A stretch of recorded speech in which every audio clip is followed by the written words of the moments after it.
Warning, feel one. Warning, feel one. So, there's something questionable about these dating apps, right? There has been plenty of, instances or situations where either young black men or young black women have either been killed, gone missing, or, just altogether just has been a question mark, about their disappearance because they were on some sort of dating app. Now there's so many that I can't even keep up. Like apparently there's Bumble, there's Plenty of Fish. We know about that one. I didn't even know there were so many dating apps because I'm not on them. But I didn't know that that there were so many different dating apps. But it started to become a recurring occurrence, and I'm like, okay, this person went missing. Oh, this person ended up dead, and it's always because they met some weirdo, some creep online. Now, we can't really judge people, for online dating. Some people just don't have the time to meet people out socially. Some people are always working, so they talk to people on the apps, and then I guess you get free time. You're off work or whatever, and you can link up.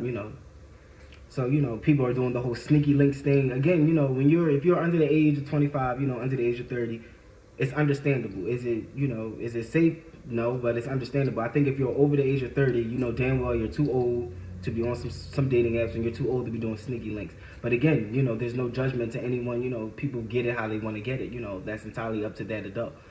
But it's an issue because you guys remember there was a case where it was a young black man, and he met this girl on a dating app, and he went over to her house to chill. They have a sneaky link, and then he ended up having to hide in the closet because her baby father came home, and then he died.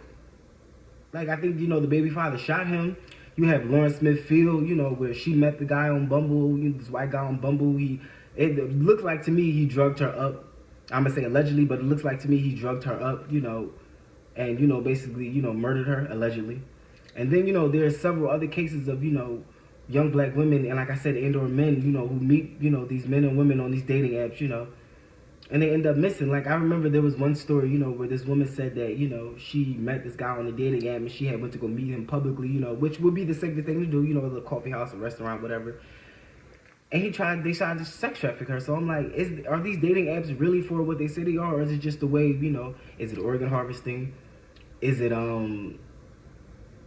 it sex trafficking? Because there seems to be a lot of disconnect and a lot of unpositive things happening to people getting stuck in these situations. And I think it's unfortunate because what's wrong with people?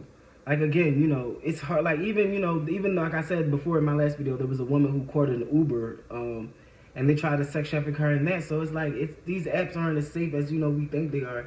And of course, like I said, it's a dating app, so you are taking a chance. But I'm like, whatever happens to the days of, meeting people through your family and friends, or, meeting people at work, like, I think that people need to get more comfortable, people need to have more, charisma, more, oomph, more character within themselves, people need to have more wherewithal, because if you meet someone out of at your job, or publicly, or through a family or a friend, at least someone knows this person, someone knows their family, something happens to you, they know where to go looking. But if you meet somebody on a dating app, you don't barely know this person, your family doesn't even know you're hanging out with this person, and then it ends up just being a sad situation. So this video is basically just like it's a warning. I'm pretty sure a lot of people have made videos similar. Stay off the dating apps, or be very, very careful, who you allow to come to your home. Be very careful, like, you should at least be talking to the person for a couple months before you just invite them to your home anyway. Like I said, if you're under the age of 25, under the age of 30, you might not see, this as, a risk, or any, you might not see anything wrong with it. But once you get older, and once you start reaching a certain age, you start to realize, like, that's very, very unsafe. It's very, very unsafe. Like, someone could be stalking you, people, have ulterior motives, and you don't want to end up, as one of these sad cases, as I explained, to where you either end up dead or missing, or just a big question mark in general, and no one knows what happened to you because you decided to go meet up with someone or invite someone that you met online over to your home, and then, some funny shady business go down. Like, it's really sad. It pisses me off, and, I just think that something needs to be done. Like, people need to feel safer.